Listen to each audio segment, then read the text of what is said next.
आमार भावी अत्यंत दुख लागे केंद्रीय सरकार और राज्य सरकारे केंद्रीय सरकार राज्य सरकार गृह विभागे डांगर डांगर कथा कय कोनो अपराध हब नोवारे अपराधी थाकिब नोवारे अपराधी थाकिले तेलुके एनकाउंटार करि दिए अखम भारतवर्ष एकेबारे अपराध मुक्त करिब किन्तु एइखन अखमत एइखन भारतवर्षते ऑनलाइन ट्रेडिंग करि कोटी टका राइजर पकेटर পৰা লৈ এটা বেলেগ সাম্ৰাজ্য তেওঁলোকে চলাই আছিল মুখ্যমন্ত্ৰী ডাঙৰীয়াৰ ডাঙৰ ডাঙৰ কথা তাৰ মাজতে অসমৰ ডিজিপি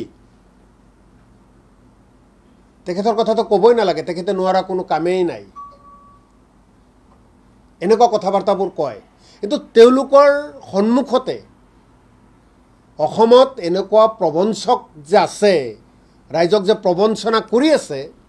এই বিষয়ে ৰাজ্য চৰকাৰ কেন্দ্ৰীয় চৰকাৰ অৱগত নহয় গতিকে অনলাইন ট্ৰেডিংৰ বিষয়ে আপোনালোকে কোৱাৰ আগতে কেন্দ্ৰীয় আৰু ৰাজ্য চৰকাৰৰ সকলো মেচিনাৰী যে ব্যৰ্থ হৈছে এই কথাটো প্ৰমাণ হৈছে আৰু যদি তেওঁলোকে কয় ব্যৰ্থ আমি হোৱা নাই তেনেহলে এই ট্ৰেডিংৰ লগত এই প্ৰবঞ্চকৰ লগত কেন্দ্ৰীয় আৰু ৰাজ্য চৰকাৰৰ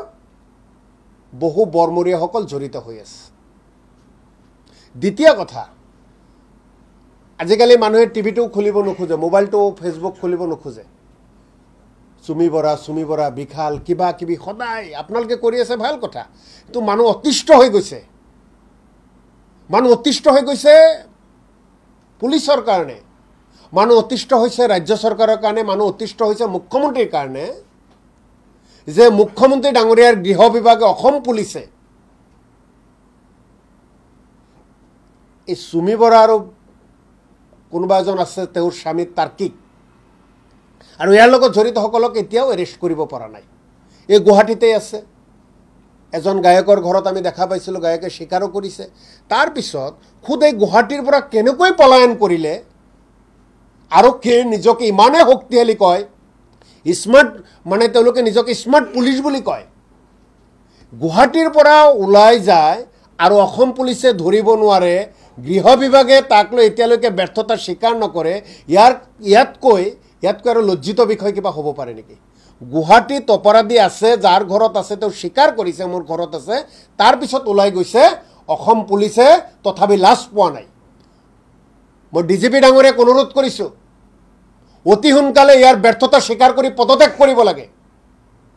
মাননীয় মুখ্যমন্ত্ৰী ডাঙৰীয়া গৃহ বিভাগৰ দায়িত্বত আছে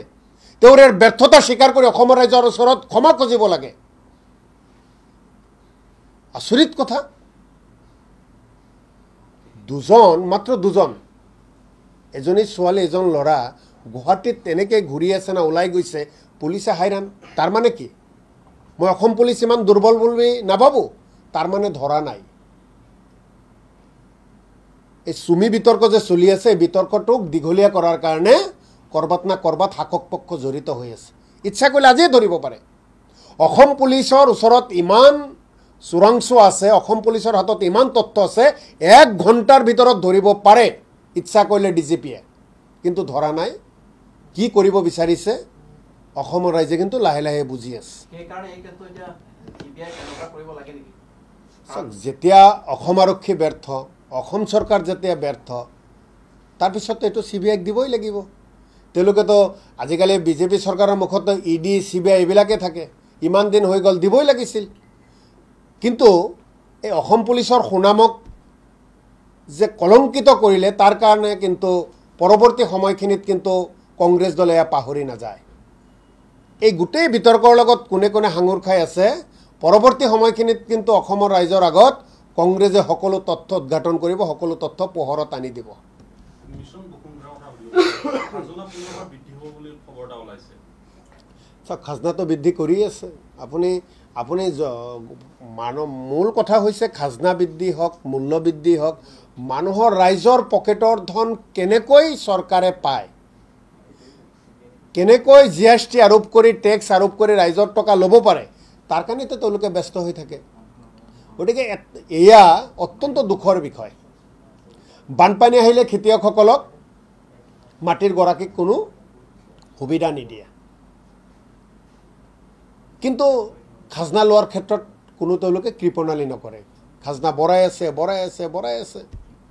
গতিকে অসমৰ ৰাইজক এটা কথাই আপোনালোকৰ জৰিয়তে আহ্বান জনাইছোঁ বিজেপি চৰকাৰৰ দিনত সুখ নাহে শান্তি নাহে ৰাইজে নিবিচৰা কামবোৰ বিজেপিয়ে কৰি থাকিব ইয়াৰ উপায় এটাই 2026ত ৰাইজে এই বিজেপি চৰকাৰক দিছপুৰৰ পৰা বিদায় দিব লাগিব তেতিয়াহে ৰাইজে শান্তি পাব তেতিয়াহে ৰাইজে নিজৰ মতে ভাবা চৰকাৰ পাব মহামান্য আদালতে বিধানসভাৰ মাননীয় অধ্যক্ষ ডাঙৰীয়াৰ লগতে আন কেইবাজনো ব্যক্তিলৈ জাননী প্ৰেৰণ কৰিছে মই আশা কৰিছোঁ বিধানসভাৰ মাননীয় অধ্যক্ষ ডাঙৰীয়াই আদালতৰ নিৰ্দেশক সন্মান জনাব লাগে